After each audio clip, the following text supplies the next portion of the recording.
সংবাদ প্রকাশ লাইভে আমি জহির ইসলাম ঠাকুরগাঁ থেকে যুক্ত রয়েছি। আমি এখন এই মুহূর্তে রয়েছি ঠাকুরগাঁয়ে যে বঙ্গবন্ধু সড়ক রয়েছে। এই বঙ্গবন্ধু সড়কে আসলে সাধারণ শিক্ষার্থীরা কোঠার সংস্কারের দাবিতে যে আন্দোলন করছে, তারা এখানে দাঁড়িয়ে আগুন জ্বালিয়ে বিক্ষোভ করছেন। তার আগে একটু যদি বলতে চাই আপনাদেরকে যে তারা কিছুক্ষণ আগে মানে ঘণ্টাখানিক আগে তারা বড় মাঠে ঠাকুরগাঁও যে বড় মাঠ রয়েছে সেই বড় মাঠে তারা জড়ো হতে ছিল। এই সময়ে ছাত্রলীগের সাথে তাদের একটি পাল্টা ধাওয়া এবং পাল্টা ধাওয়া হয় এবং কি এখন যে পরিস্থিতিটি রয়েছে পরিস্থিতিটি অনেকটাই স্বাভাবিক রয়েছে। বঙ্গবন্ধু সড়কের ঠিক বড় মাঠ অংশে সাধারণ যে শিক্ষার্থীরা রয়েছেন তারা অবস্থান নিয়ে তারা স্লোগান দিচ্ছেন। অপরদিকে যদি আমি আপনাদেরকে একটু দেখাতে চাই যে মাঝখানে পুলিশের অবস্থান রয়েছে, তার একটু দূরেই যে ঠাকুরগাঁও চৌরাস্তা রয়েছে, ঠাকুরগাঁও চৌরাস্তায় পাশে যে আওয়ামী লীগের যে দলীয় কার্যালয় রয়েছে সেখানে আসলে ছাত্রলীগের অবস্থান করছে।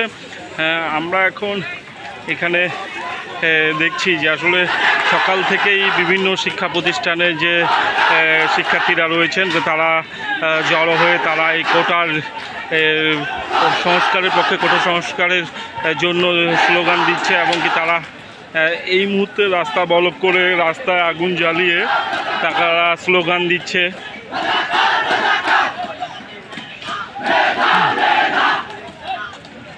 আমরা দেখেছি তাদের যে সাধারণ শিক্ষার্থী এবং ছাত্রলীগের যে ধাওয়া পাল্টা ধাওয়া, এটিকে আসলে ছত্রভঙ্গ করার জন্য পুলিশ কয়েক রাউন্ড টিয়ার শেল নিক্ষেপ করে আসলে তাদেরকে সরিয়ে এই দিকেই দিয়েছেন।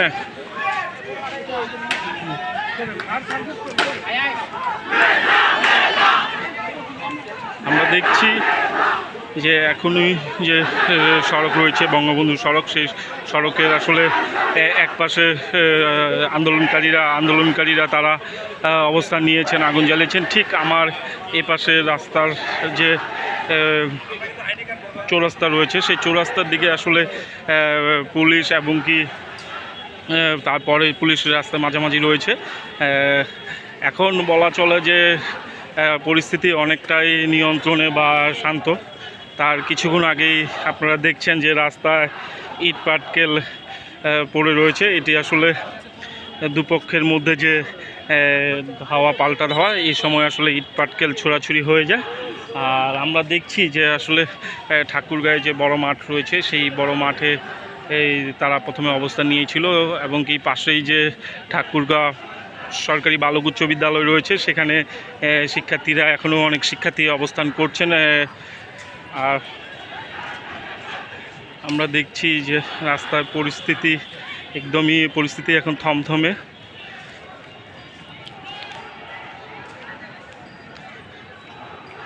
এই পাশে যদি আপনাদেরকে একটু দেখাতে চাই, এই পাশে আসলে টোটালি পুলিশ অবস্থান নিয়েছেন এবং কি তাদেরকে দুপক্ষকেই দুপাশেই তারা সরিয়ে দিয়েছেন এবং কি কোনো পক্ষই যেন পুনরায় আবার সংঘর্ষে লিপ্ত না হতে পারে সেই জন্য পুলিশ কিন্তু মাঝামাঝি যে অবস্থা রয়েছে এই মাঝামাঝির অবস্থায় তারা সতর্ক অবস্থান করছেন।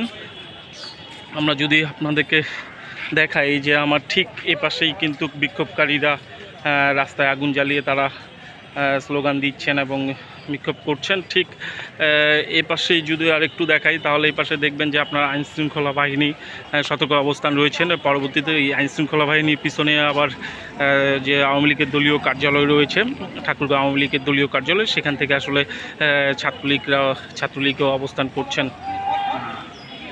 এই ছিল আমার কাছে ঠাকুরগাঁও থেকে সর্বশেষ